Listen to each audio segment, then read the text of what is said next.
Now John was clothed with camel's hair and a leather belt around his waist, and he ate locusts and wild honey. In the name of the one who is to come, amen.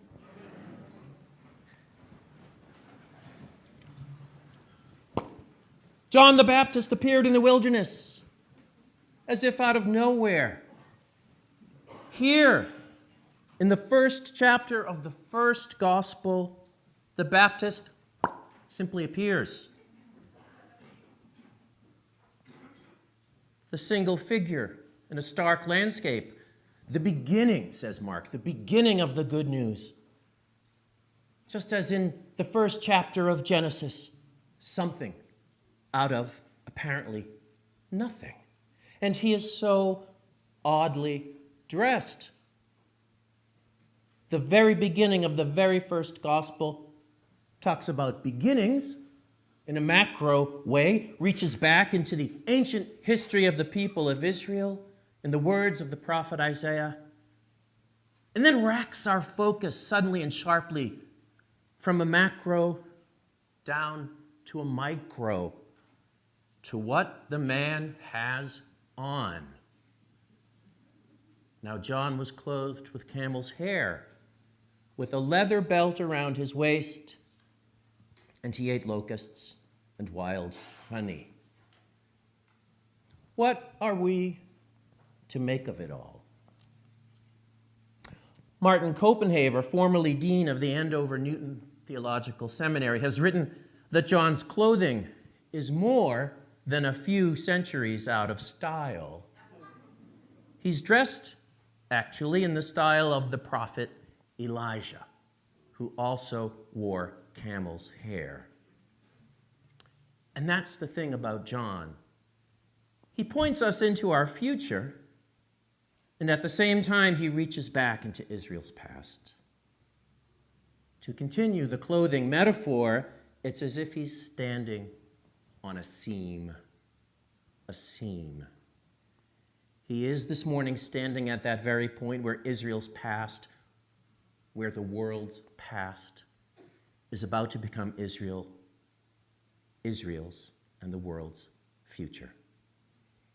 Just like you, he reaches back into memory even as he leans forward.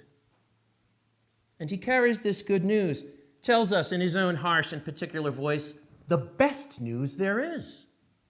First, that we are not alone.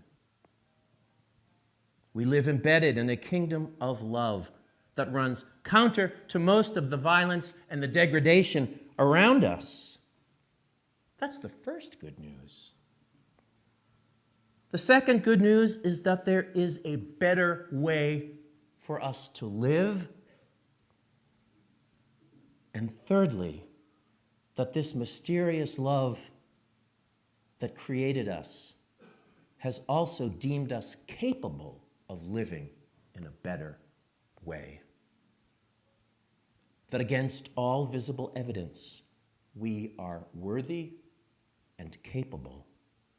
In other words, known and beloved. Oddly, with John, what we put on ourselves and how we manage what we put on ourselves seem to have a lot to do with the kingdom that is at the same time here and yet to come. What did you go out to see? Matthew's Jesus will later ask his own disciples after their time in John's company.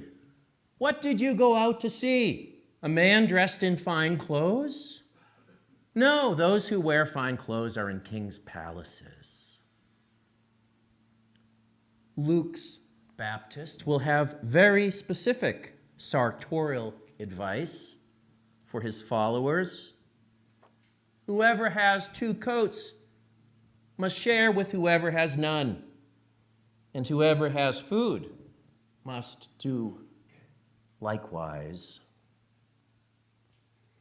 So, what we wear and how we manage what we wear, our closets, is somehow of consequence. Matter matters. The bright news of the Baptist is that we have everything we need, if only we can unlock our hearts. We have everything we need, if only we can unlock our hearts. Do not fear, says Isaiah. To be made in the image of God is to be made to love and to give. So that seam that John stands upon today, the seam we together, as the gathered, stand upon today, is one that calls us to remember God's care in creating us and in creating all we have and all we know. We wait for what's ahead, new heavens and a new earth where righteousness is at home, where we ourselves live into God's promise. People from the whole Judean countryside and all the people of Jerusalem, we are told by Mark, went out to hear John. His whole world went out to hear John. And guess who was made nervous by all of that? Herod. This made Herod exceedingly nervous. Herod himself, Mark's gospel tells us later, in an aside I've always found convincing. Herod himself, quote, liked to listen to John, almost in spite of himself. Herod himself, the keystone in a system that was corrupt and oppressive, Herod himself was not impervious, perhaps, to John's fearless and forthright reminder that he, Herod himself, could live in a new and better way. That God's love could return us to our true and best selves. That the kingdom and the power and the glory are God's. I wonder if kings ever find a private kind of relief in that knowledge, that the kingdom, the power, and the glory are someone else's. Prophets don't necessarily predict the future. And although, as Mark's Baptist does this morning, they may speak of that time that is to come, standing as they do on this seam between past and future, the prophet's vocation is really one of calling us back into covenant with God. They do not scold without also reminding us that we are up to the job. They hold up a mirror. They can threaten in the moment our carefully curated self-esteem, but they never stop there. They deem us worthy of hearing the message and of acting on it. And they invite us to grow larger, more open, more generous. Their work, John's work, is the fostering in us of what some have called kingdom hearts. Kingdom hearts. Hearts that see beyond transaction and consumerism and exploitation and extraction and competition. Hearts that give simply for the joy of giving and not in expectation of fair return on investment. Not only is it possible to live in this way, says John, you were built to know your deepest joy in living this way. Advent asks us to claim and open our kingdom hearts. Now, if you were to visit our free shop between 10 and 2, say, this coming Monday or Wednesday, I don't think you will find any real camel hair to put on. But I don't think it's coincidental that we have been called to celebrate the 50th anniversary of our free shop today, the second Sunday of Advent. I spoke this week to Joy Brookshire, Joy still lives in Eastham, and with current parishioners Ginny Lucille and Sharon Lawton, she was largely responsible for the advent of the free shop here. 50 years ago, in the fall of 1973, it began small, as most things do. It began, actually, with young mothers exchanging snowsuits for small children. Those were expensive, Ginny remembers. And these were days, some of you may remember, of recession and inflation and long lines at the gas station.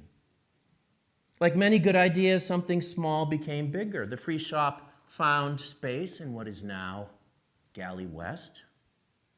Cartons of men's, women's, and children's clothing. Dewar's Scotch cartons seemed popular receptacles. Drivers bringing gently used business clothing, not a hot commodity here on the Cape then or now. Drivers bringing gently used business clothing to Rosie's place in the Pine Street Inn in Boston. A washer and a dryer once donated and then given to a single father and helping him prepare a home from which he could regain custody of his children. We had one of those fuzzy pink toilet seat covers donated. Remembers Joy. This was in the 1970s when inexplicably such things were mysteriously popular. A woman came in, fiddled with the drawstring, and turned it into a beret.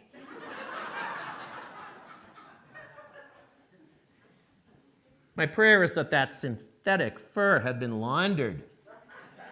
But more to the point, the hot pink headdress has a place, I think, in the closet next to the Baptist's camel hair robe and leather belt. They point us, don't they, into a new way of living and into the best possible news, that there is a new way to live and that God isn't finished with us. Amen.